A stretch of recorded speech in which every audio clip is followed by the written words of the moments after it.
Estamos no Teatro Oficina com a Gisela Maria Matos. Acho que este é um espaço especial para ti.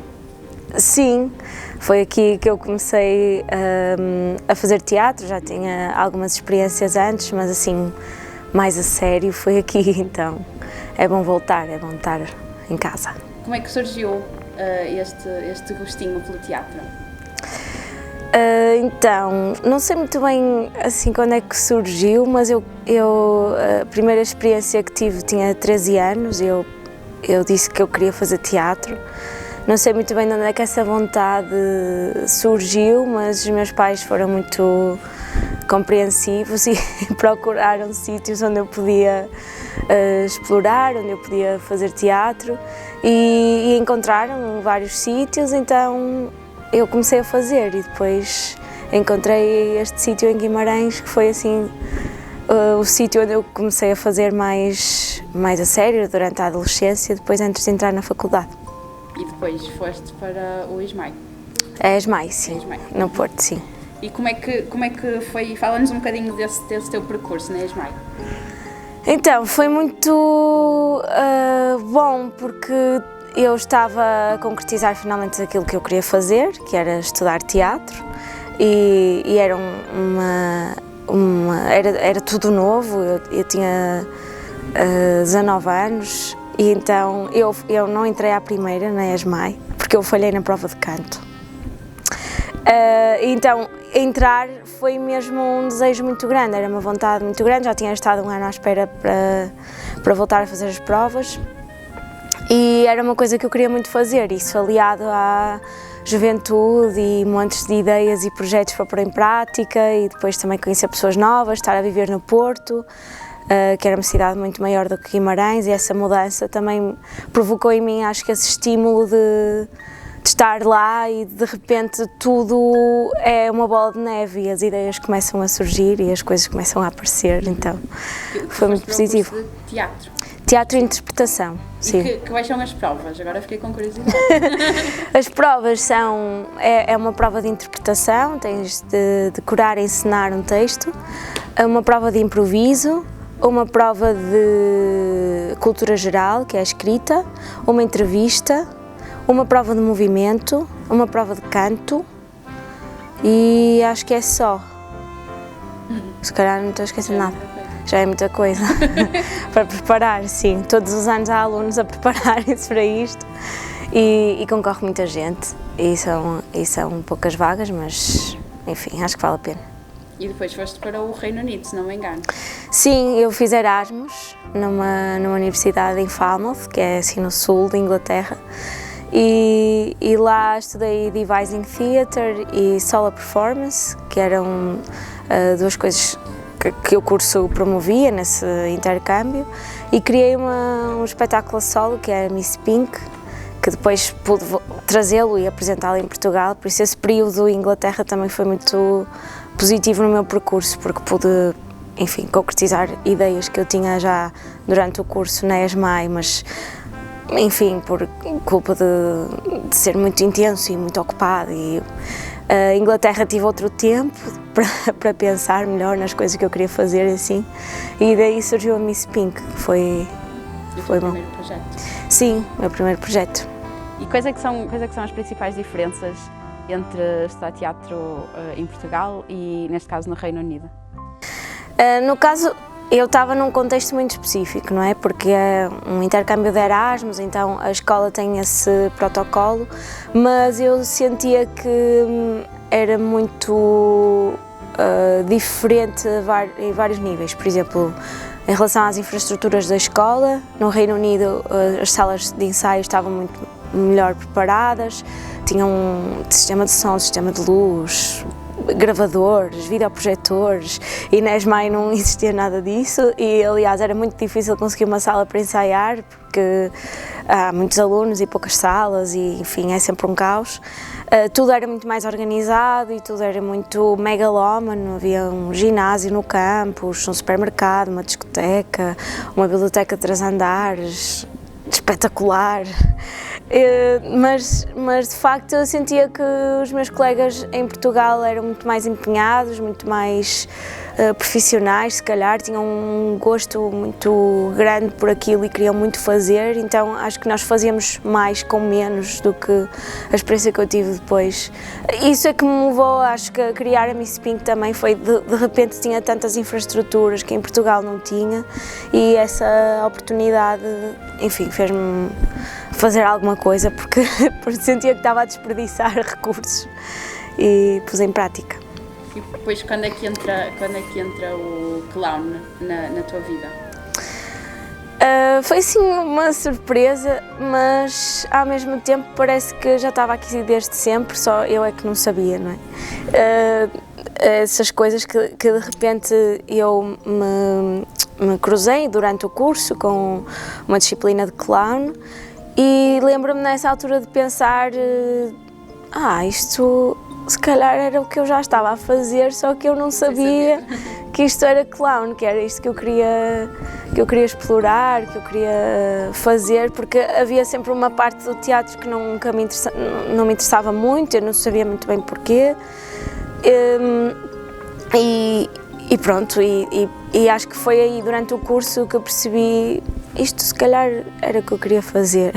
Depois comecei a fazer mais workshops e investigar mais sobre o que era o clown e o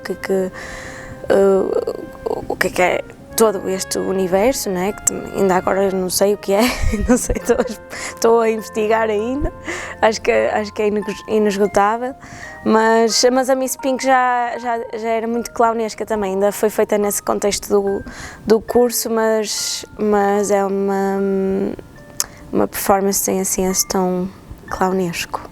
As pessoas associam muitas vezes o clown e o palhaço ao circo, mas é muito mais do que isso. Sim, o palhaço ele tem várias ramificações. Atualmente ele está presente em várias coisas, aliás é possível ver espetáculos tão cheios de diferentes linguagens, não é? E está tudo já misturado, teatro, clown, a dança, uma música, entretanto não é bem possível definir uma coisa assim dentro de um quadrado. Acho que o clown sim, e profissionalmente é possível fazê-lo no circo, no teatro, no hospital, por exemplo, em vários sítios, sim. E falaste agora no hospital, tu também és doutora palhaço. Sim. Como é que é essa experiência? É bom, eu sou doutora palhaça. Okay. Desculpa estar-te a corrigir, mas é só porque isso acontece muitas vezes e as pessoas utilizam a palavra no masculino. E isso também é uma questão, porque existem ainda poucas mulheres palhaças, então é uma coisa muito recente na história e na história dos palhaços também, que existam mulheres a fazer. E isso aconteceu, isso foi tudo acontecendo. Eu não sei muito bem como é que aconteceu, as coisas foram só acontecendo. E eu estava a terminar o curso e abriram audições na Operação Nariz Vermelho, que é a associação para a qual eu trabalho, desde 2014, portanto já vai há um tempinho. E nessa altura abriram audições para trabalhar como palhaça no hospital e como esta questão do clown já tinha sido por mim experimentada e já tinha percebido que se calhar era mais ou menos por aqui que eu queria ir, vi nisso uma oportunidade de trabalhar profissionalmente como palhaça, porque de facto em Portugal há poucas companhias que o fazem e na Operação Nariz Vermelho todos os palhaços são profissionais, isso era uma possibilidade de trabalho para mim, porque eu ia terminar o curso e ficar sem trabalho. Então também tinha várias provas e várias fases, eu concorri e fui ficando nas fases e fui entrando e de repente já passaram 8 anos e isso aconteceu, mas é todo um novo mundo, de repente abri assim um novo capítulo, não é? Porque o meu percurso tinha sido todo no teatro e o hospital é outro sítio e foi preciso estudar muito e ainda está a ser para trabalhar no hospital. Acredito que a nível emocional também não seja o mesmo que fazer teatro em cima de um palco. Sim. Sim e não, não sei, porque o teatro às vezes também emocionalmente custa muito, é muito difícil. Tem várias diferenças, eu acho que a principal é que no hospital o público não sabe que nós vamos estar lá ele não pediu para nós estarmos lá. E nós não podemos nunca impor o trabalho que vamos fazer, e no teatro é exatamente o contrário. O público, ele saiu de casa, comprou um bilhete, organizou da sua vida toda para aquele momento, não é? Então, logo essa premissa é muito diferente, porque o contacto com as pessoas também é outro. No hospital trabalhamos muito mais de 1 para 1, no caso do teatro muitas vezes existe uma plateia, então é sempre para um grupo de pessoas, normalmente, não é? Então, assim, as diferenças têm mais a ver com essa relação com o público. E claro que estamos a lidar com uma realidade que no teatro não existe, é sempre tudo muito falso, não é? Um lugar muito seguro, as pessoas estão sentadas, nós estamos a fazer o nosso trabalho. Mas as duas têm, eu acho que as duas mexem emocionalmente em pontos diferentes, eu diria. Claro que o hospital é sempre assim uma frente de batalha um bocado que é preciso estar muito centrado e muito concentrado, mas no teatro também muitas vezes isso acontece nos dois sítios. Por acaso, li no site da associação que o ser palhaço no hospital não é necessariamente, não tens que fazer rir. Apesar de seres um palhaço, não tens que fazer rir. Sim. Nesse sentido também é um bocadinho diferente.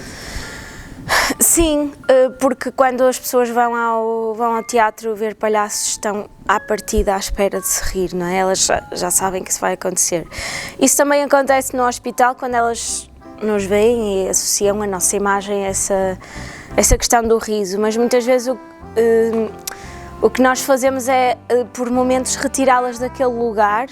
Isso já é uma grande vitória, porque o hospital é assim um lugar muito horroroso, muitas vezes, e se nós conseguirmos, pelo menos por microsegundos, retirá-las daquele sítio e abrir-lhes o imaginário para outro sítio, já está grande parte do trabalho feito. Eu acho mais exigente nesse sentido o riso no teatro, porque claro que se eu paguei um bilhete, isso acontece comigo, não é? Para ver um espetáculo de palhaços e eu quero me rir. Isso não é menos expectável no hospital, eu acho. E rir pode mesmo ser o melhor remédio? Acho que pode, acho que há assim no riso uma oportunidade de nós relaxarmos, não é? E isso, sobretudo quando estamos no hospital em grande tensão, em momentos muito próximos da vida e da morte, não é? É sempre assim um lugar que esses dois pontos se juntam. Se nós conseguirmos rir nesse momento, há pelo menos um bocadinho que relaxou, não é? O problema não desapareceu, nós continuamos no hospital e isso, pelo menos por esse momento, é inevitável, mas há um relaxamento no riso que eu acho que é bastante frutífero quando estamos nesse sítio. Acho que é um melhor remédio, sim. E no teu dia-a-dia também és uma pessoa de riso fácil? Acho que sim, acho que sou. Não sou do tipo de pessoa que está sempre a dizer piadas ou que é muito, como é que se diz, popular, sei lá. Tenho amigos que são, não é? Que são tipo os engraçadinhos do grupo e assim. Acho que eu não sou esse tipo de pessoa, mas eu tenho riso fácil e eu tento ver as coisas com humor, e o humor é uma coisa que me interessa muito no meu dia-a-dia, para ser um remédio também, porque o dia-a-dia não é assim fácil. E a adultez vem tirar um bocadinho dessa energia, dessa magia do rir? Não sei, às vezes sim, porque há, claro, se compararmos com a infância, não é? As crianças têm uma curiosidade sobre o mundo que as leva a deixar-se surpreender com as coisas que acontecem, que leva ao riso muitas vezes, essa surpresa. E os adultos já não têm essa surpresa, não é? Os adultos já sabem como é que vai ser, o que é que vai acontecer, são menos vezes surpreendidos, e eu acho que por isso riem-se menos. Mas, por outro lado, os adultos também já passaram por tantas coisas que relativizam os problemas a um ponto de poderem deixar-se rir deles. E eu acho que, não sei se a adultez, mas a velhice está mais nesse lugar de já vi tudo, já passei por tudo, eu acho que eu agora posso me rir disto, porque é uma parvoíce, nós vamos todos morrer e pronto. Então acho que se calhar a velhice está mais nesse lugar infantil, não é? Do riso. A adultez é assim um lugar um bocado chato, porque tem muitas responsabilidades e é mais difícil encontrar o riso na adultez, diria. Não sei. Tu estás também com os Ervilha no topo do bolo, se não me engano, não é? Que é teatro de improviso. Sim. Como é que se faz um espetáculo de improviso? Como é que se prepara o improviso, digamos assim? Isso é uma boa pergunta. Com muito ensaio, curiosamente, porque é isso, nós fazemos teatro de improviso que na verdade construímos um espetáculo, tem um conjunto de jogos de improviso, que tem regras, e o que nós fazemos é treinar, jogar esses jogos, criar histórias utilizando esses jogos e depois no espetáculo fazemos igual. Muitas vezes não corre tão bem como nos ensaios, mas esse caráter, como diria, improvisado de facto, ou esse caráter assim imprevisível, acho que traz uma camada ao teatro que me interessa também. Essa imprevisibilidade dos espetáculos de teatro de improviso interessa-me porque no teatro convencional nós ensaiamos.